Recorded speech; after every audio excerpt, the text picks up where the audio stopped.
Kardom don karbi arata khai pansami puthot ebi life nili wang tu alam the bange ilitu makaita chethan sai sonse arjulong long je Soprim Pen Menduram po alam nolom pinangan Charvo side koglo nasi lahai alam pen bangke Charvo side nangne nili ki pudai bang alam bangke west sor po tangte Soprim po alam si pudun pu pon napen ke kasu pan kapling lebuson isa sor jene ba ju kaching tip po tangte west sor tumke puson lo ram ke pan puson da pupu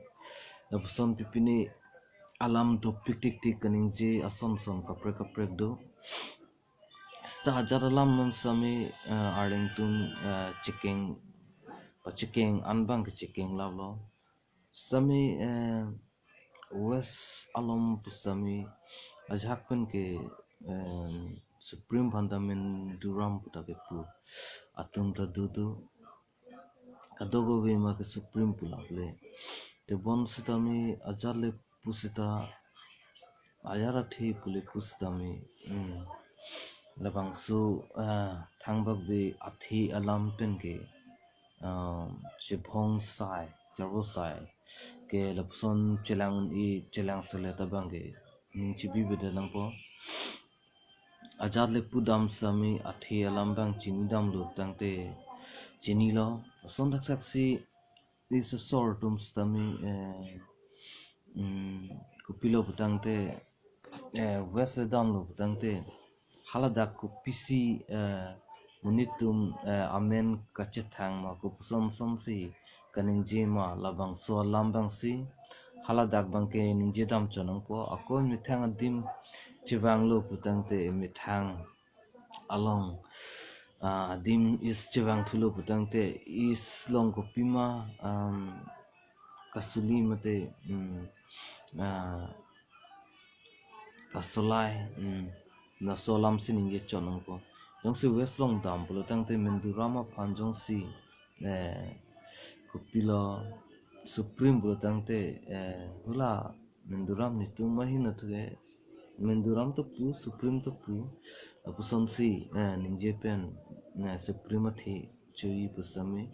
halada kopima kache thang lason thotle ningje desami thang the athe mane ajara thi non sitami tangde Soprim the phange ko pitong kipulun dam luni haladak bange chimi delo ajha kalong penge kosono lokong phansami tului bomon puta pupu nason thak sidu ako dakalom ke hala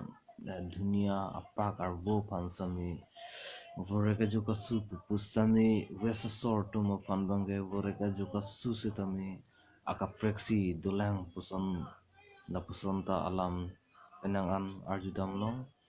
aku tuluhi phanda tuluhi pupe lapson si kaprek alam bange adimolong tinsi cheprek stami kolobang si kemisen ma labang si isi bange ethi bange otket nang po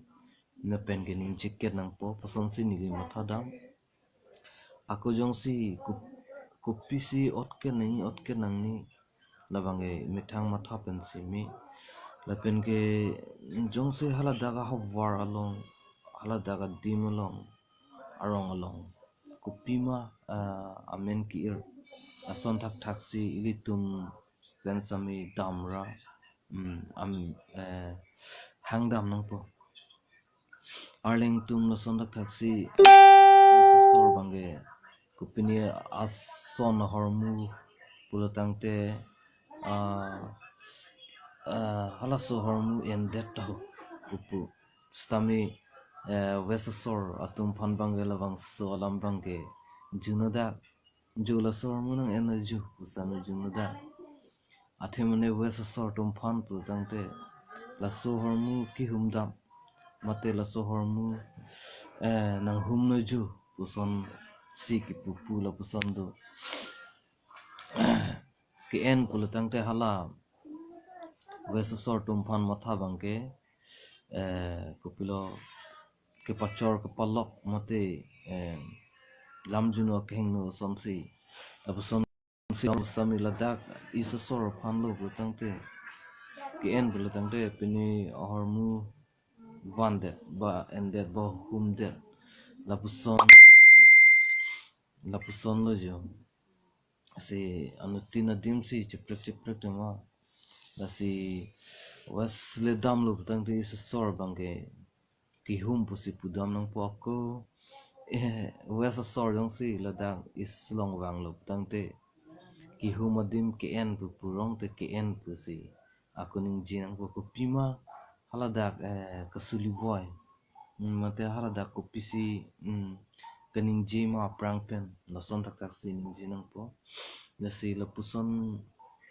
thangbak bi pini menduram mate Soprim mate lampen ke chebong Charvo sainang ni lasso alampen apot ajhak tumpan besa sor tumpan samining oila kathe lapen isa sor tumpan samining oila kathe la sining chi oi Seroi re denang po la hai lampen ka chebong ta re denang po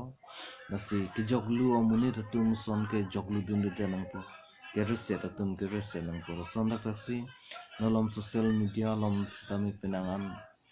pachetang ajan non athi non stami lahaya thi bangke muni tum ke chui fan chot on vet ajat le amen ear stami chok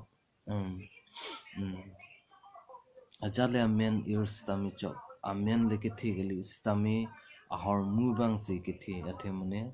ajat le amen sami chulo brutang te pogar loge kaduk pogar loge dam ve pogar loge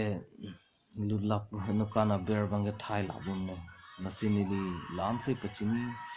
chot ung ton chot po lasi lahai lampen ke kilu amuni tum son ke ludu nangne lasi jebong Charvo saita me abedanang po lapen ke